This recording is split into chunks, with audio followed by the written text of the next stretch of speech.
सज्जनों, मर्यादा का महत्व एवं व्यापक धर्म से अनुशासित स्वधर्म की प्रतिष्ठा, यही भारतीय जीवन दृष्टि का केंद्रीय भाव रही है। राजधर्म लोक धर्म का ही एक अंग है। लोक धर्म व्यापक है और राज्य लोक से अनुशासित होता है। मनुष्य सहित सभी जीव सत्ताएं लोक से ही अनुशासित रहती हैं। लोक स्वीकार्यता ही सत्ता की नियामक है। लोक का अर्थ मानव ही नहीं, अपितु भारतीय संस्कृति में चराचर जगत को लोक कहते हैं। विश्व में प्रत्येक राष्ट्र की अपनी एक विशिष्ट पहचान होती है, जो उसके जीवन मूल्यों, जीवन शैली, परंपराओं, मान्यताओं एवं लोक व्यवहार से निर्मित होती है। उसे ही उस देश की संस्कृति कहते हैं। प्रायः संस्कृति एवं सभ्यता एक ही अर्थ में लोग प्रयोग करते हैं, किंतु दोनों के स्वरूप वास्तव में भिन्न होते हैं। सदियों से विकसित हो रही आचार व्यवहार, परंपरा आदि की श्रृंखला को ही संस्कृति कहा जाता है तथा उसका आचरण करना सभ्यता कही जाती है। सभ्यता शरीर है तो संस्कृति उसका प्राण। यदि यह संस्कृति चैतन्य होती है और अपने मौलिक स्वरूप में ही रहना चाहती है, जबकि सभ्यता तो जड़ तत्व है जो शीघ्र परिवर्तनीय है और मन के व्यापार पर आश्रित है। किंतु संस्कृति बुद्धिबल का आश्रय लेती है। संस्कृति अपनी होती है, किंतु सभ्यता देसी विदेशी दोनों का सम्मिश्रण होती है। संस्कृति देश के मौलिक तत्वों से प्रभावित होती है, जैसे वहाँ की जलवायु, वहाँ की वनस्पतियाँ, वहाँ की विचार शैली, वहाँ की परंपराएं आदि, और मूल से जुड़े होने के कारण इसमें परिवर्तन बहुत कठिन होता है। यदि होता भी है तो बहुत धीरे से ही हो सकता है, जबकि सभ्यता मूल को कभी पकड़ती है, कभी छोड़ती है। उसका कोई स्थायित्व नहीं रहता। अतः यदि संस्कृति सभ्यता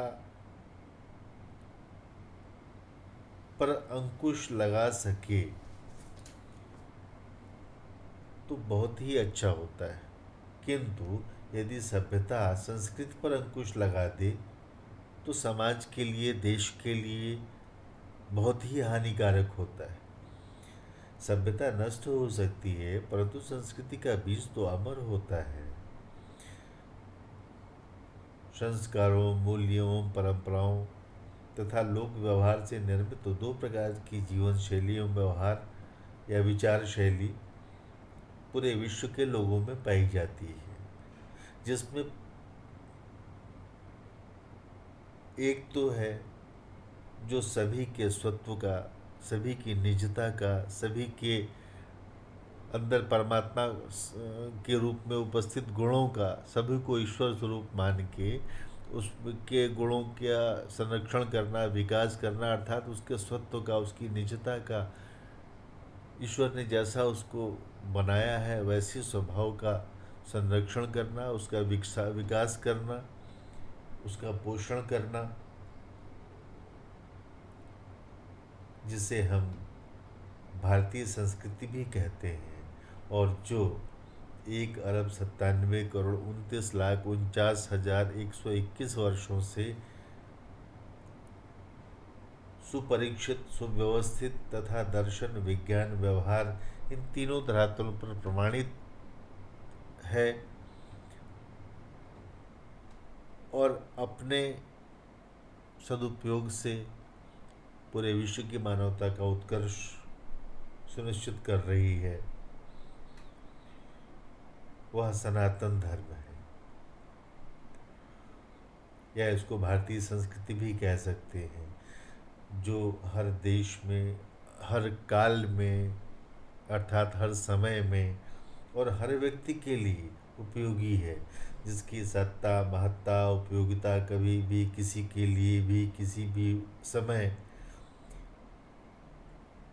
क्षीण, लुप्त या क्षुप्त नहीं होते, उसी का नाम सनातन धर्म है। परंतु इसके विपरीत एक और भी संस्कृति है, एक और भी परंपरा है, एक और भी लोक व्यवहार है, जिसमें दूसरे को अपने जैसा बनाने की प्रबल आकांक्षा रहती है, और इसके लिए वह सामने वाले को, दूसरों को लूटना, दास बनाना, शोषण करना, और यहाँ तक कि उसका कत्ल करने से भी, उसकी हत्या करने से भी कभी संकोच नहीं करती। यह जो जीवन शैली है, यह भारत के बाहर के लोगों में पाई जाती है।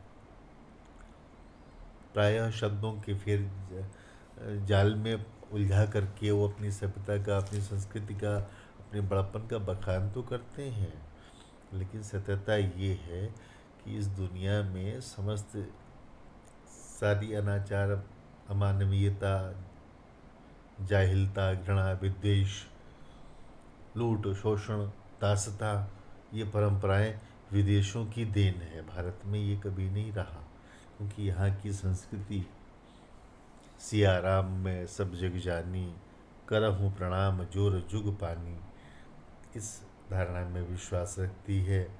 और ऐसी सनातन संस्कृति के अनुपालन के कारण ही हम विश्व गुरु रहे हैं। पुनः इसका अनुपालन करके हम पूरे विश्व को मार्ग दिखाने में सक्षम हों, ऐसी भावना, ऐसी ईश्वर से प्रार्थना। नमो नारायणाय।